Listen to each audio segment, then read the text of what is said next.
समस्ते कहती आसीची लंगड़ा जीविमी लंगड़ा यहीटा स्थूल जगत रे सत्य सतरे छुआटे लंगड़ा आसी था किंतु दी जन पिंधिकी आसी शास्त्र लेखा अच्छी हनुमान पिंधिकी आसी आउ किए सुखदेव पिंधिकी आसी कहीं पिंधिकी आसी से सब बहुत कथा आम क्रिया जोग पर कथा कहवा समस्त को मातृहरण दोष लगे जिते मार जोनि दे गोटे संतान आसब से मातृहरण दोष लगे बोली कहुए सी गोटे पाप से साधना कले सहस्रार स्थित हेले एवं तुमर समस्त संस्कार क्षय हेले ताहले ये जो संस्कारटा क्षय हो तेणु जिते साधक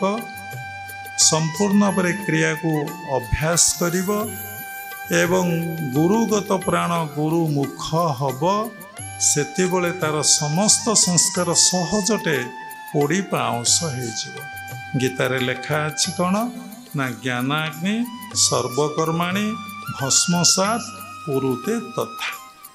तेणु कौनटे समस्त अग्नि की पोड़ी दौची समस्त कर्म को पोड़ी दौची अग्नि की नुहे वो अग्नि ना ज्ञानाग्नि तेणु ज्ञानाग्नि कौन परावस्था ही ज्ञानाग्नि जितेबाला आप शून्य अवस्था सृष्टि हम समस्त संस्कार पड़ी आपणकर पाउंस हो तेणु स्थूल गुरुदेव कहते जदि सबुबले आपण आत्मचेतना रे देहबोध अवस्था रे नहीं अविद्याटा हूँ देहबोध अवस्थाटा को अविद्या कहुए देहबोध अवस्था आपण रे नहीं आत्मबोध अवस्था रे समस्त कर्म करेंगे दीक्षा नेला दिन ठार गुरुदेव जो उपदेश देते आपण से उपदेश को बिना संदेह रे बिना संशय रे आपण अभ्यास करुथे बहुत लोक भावती आम दीक्षा ग्रहण कलु कहीं आमर लांज उना कहीं आमर सिंग उठीना कहीं आमर चारिटा हाथ होना कहीं आमर चारिटा गोड़ होना एवं कथा कहबार उद्देश्य कहीं आमको आमर दुख गला नहीं आमर जंत्रणा गला नहीं आमर सक्सेस कहीं है नहीं आमर धन कहीं बढ़ला नहीं आमर जमी कहीं बढ़ला नहीं आमर टंका पैसा कहीं सेव है नहीं एथिपाई दीक्षा ग्रहण करा जाइनी बाबा अनेक थर कहते दीक्षा अर्थ नवजन्म दीक्षा अर्थ स्वरूप अवस्थापन दीक्षा अर्थ ज्ञान चकुर उन्मिलन गोटे बड़ कथा आपड़ देखु आम बहुत समय एकांत बसी भाव से कथा रहीगला मृत्युर कथा एकांत भाविबा कथा से अवस्था कहीहब नहीं सेमती भाविलु तापरे किछि समय पर आम पुणी देहबोध अवस्था को आसिलु कि सब अनित्य सब असत्य तेले गुरुदेव कहले यही असत्य अनित्य ही रहा पड़ो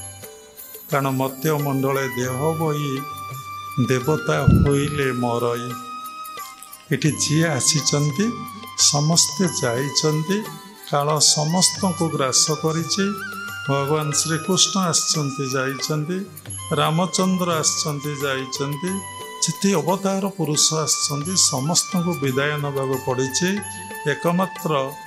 कालजयी बाबाजी महाराज जाइनांति कल्पयोगी से बंचिचंदी केबे जीवे से कथा से जानती तार कौशल आमको प्रदान करिचंदी आमे किंतु से अवस्था को जीवा पाई चेष्टा करूने क्रिया योग अभ्यास कले मनुष्यर आत्मबोध अवस्था आसे कौन सी टेक्निक रे वर्ल्ड रे जते संप्रदाय रही कौन सी संप्रदायर जेते कौशल को आपण अभ्यास करंतु आपण भीतर आत्मबोध अवस्था आसीबो नाही देह टिके भल रहिबो मन टिके भल रहिबो आओ शांति टिके लागिबो किंतु निज भितर भगवान अछंती बा आत्मा अछंती मो देह नुई मु देही ए कथा क्रिया जोग मूलरू ही शिकाए किंतु ए भावना कौन सी संप्रदाय रे नाही। अनेक जन्म पुण्य बलरे संस्कार बलरे लोक मोक्षाभिलाषी हुए परम पिता परम ब्रह्म कोल को चली जावाक चाहे से निर्गुण ब्रह्मकर उपासना करिया को चाहे से किछि मागे नहीं। मनीष बा जीव ये देवादेवी पाखक जाए सुख पाई शांति पाई किंतु आनंद पाई जाए नहीं कि मुक्ति मोक्ष पाई केबे जाए नहीं। कौन लेखा अच्छे भागवत रे लेखा अच्छे एकादश स्कंदरे कौन लेखा अच्छे ना मनुष्य सुख भोग चिंती नानादि देवता पूजती। थरे चिंता कर फूल जदि आपणकर नुहे ये सृष्टिर स्रष्टार ताकू कौन ए देवता को दब। ये फल जदि तुमर नुहे तुम्हें ताकू कौन देल। ये पानी जदि तुमर नुहे तुम्हें ताकू कौन देल। तुम्हें केबे पत्रं पुष्पं फलं तोयं लिखाई गीतारे तुम्हें करपत्र जोड़ी केबे भगवान को केते थर स्तुति करि पारुछ प्रणाम करि पारुछ। दिन भीतर चुप होई बसी जाए एटी कथा रही जाइछि मने बणे कोणे गोटी कथारो अनेक कथा आसुछि। एटे बे घंटाटे कहबा आरंभ हेलानी आमको लगुच 5 मिनिट खंड आम कही मने बणे आउ कोणे मनरे ठाकुर डका जाए समस्ते मनरे ठाकुर डाकी पारती ना कहीं ना जहाँ मन रे कलुषित जहाँ मन पापयुक्त जहाँ मन रजगुण तमगुण युक्त जाको आलस्य आसूची एटी बसुँच आखि बंद कर दौरान बाबा आखि बंद कर कहीं कहते यहाँ बाबांकर स्वभाव बाबा ध्यान करुँच कथा कहते। जदि बाबा आखि बंद करते ताले जदि सेठी आत्मस्थ न हुए ताले कथा केबे कौन खेरण होता केबे कथा आसीब घुमंत अवस्था रे। तो बाबा सेठी इतने सचेतन चेतना रे अछंती सचेतन चेतनाटा रहीगला तेणु माने मन रे जदि आलस्य अच्छी तंद्रा अच्छी निद्रा अच्छी आ अज्ञान अच्छी देहबोध अवस्था अच्छी तेणु आपण मन रे ध्यान करि पारिबे नाही। जदि मन शुद्ध थब निर्मल थब पवित्र थब एवं मनरे जन्म जन्मांतर व्यक्ति ध्यान करके आसी थब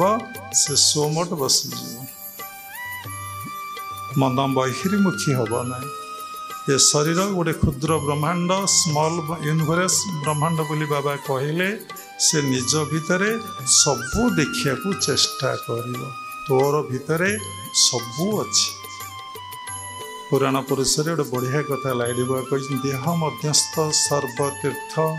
देह मध्यस्थ सर्वविद्या देह मध्यस्थ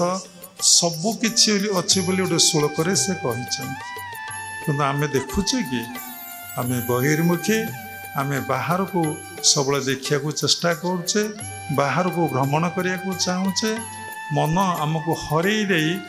विपथगामी कुपथगामी आमको करुचे आमे बहिर्मुखी रोचे किंतु क्रिया योग अभ्यास कले क्रिया योग सबु कहे तुम्हें अंतर्मुखी हो। ये क्षुद्र ब्रह्मांड रे सबु जिनस देखापी चेष्टा कर। गोटे अच्युतानंद लिखिचंती तोहरी देहरे देख तोरी देहरे देख दिशु अच्छी जक जक दिशु अच्छी जक जक हेतु न करिण मूढ़ दिने जीवु जम भुवन तोरी देहरे देख तू तो देहरे देख दिशु अच्छी जक जक जक जक ही दिशुची साधना करिनु बोली तेते देखा जाओना तो भितर अज्ञानता रही अविद्या रही दिशु अच्छी जक जक हेतु न करिण मूढ़ जे हेतु कला नहीं कनससनेस जा भितर नहीं अनकनससनेस भितर अच्छी अंधार घरे रही समस्ते सोई पड़ी कहारी निद्रा भांगु ना से लगी विवेकानंद प्रत्येक स्पीच रे कहते उठ जाग्रत हुआ हे अमृतर संतान तुम्हें अमृत पान करने आसे कहीं विष रूपक विष को पान करुच तानबा विषया ताको पान करी देख कि दुख कि जंत्रणा कि कष्ट आपणकर अनुभव अच्छी देखंतु सब कथा रही जाउछे आपणक भितरे कौन गोटे अभाव रही कौन गोटे अभाव को कोण रे रही जेते पाठ पढ़िले भौतिक जगतर कथा कहूँ जेते बड़ चाकरी कले जेते टंका रोजगार कले जेते कोठा बाड़ी कले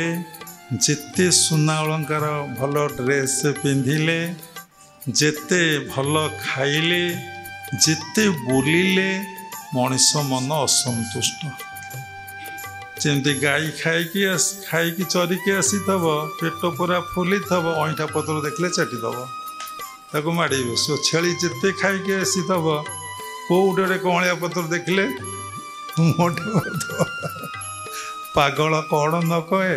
छेली कौन न खाए जी पागल हो जाइए आश्रम क्रिया जोग अभ्यास न करी से कौन न कही पकाउछंती पागल कौन न कहे छेली कौन न खाए ना कि आपण जिते छेली खाई आसु जने राजा कहले कि छेली की जदि घास खाइबा आर जे बंद कर पारिबो ताको एति टंका प्राइज दिया